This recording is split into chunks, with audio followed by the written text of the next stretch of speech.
Do you have a keyboard with Mill Max hot swap sockets and are stuck with only using a few switches? Well, today I'm going to show you how you can use practically any MX compatible switch in an Outemu hot swap socket. Let's go. First, the cause.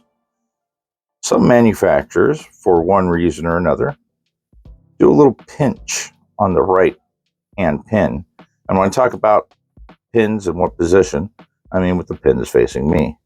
As you can see, the top almost looks pinched, making it a bit wider right at that top. If we'd like to use this Gatoron switch in an Outemu hot swap or Mill Max socket, this is what we do. First, we clip off the support pins, which are just plastic, trying to get them as close as possible with the side cutter or flush cutters. Then, with the pins facing us, we want to take the side cutters, place them at an angle, basically balanced on the bottom of the switch, and we want to cut about 1/4 of the tip of the right pin off, doing it diagonally so that it leaves a point.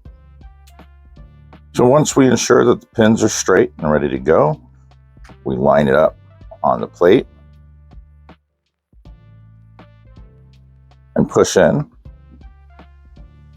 and the switch is installed. How do we know it works? Let's go ahead and pull it back out.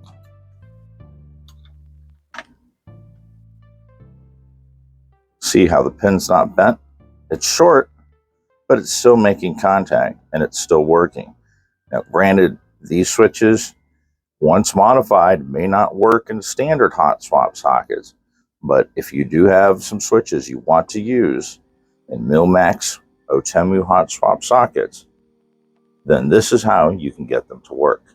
These will work so far with every brand that I've tried, and it even works with cherry, but not the dark bottoms, only the milky bottoms. I do hope that this helped, and until the next transmission, keep calm and keyboard on.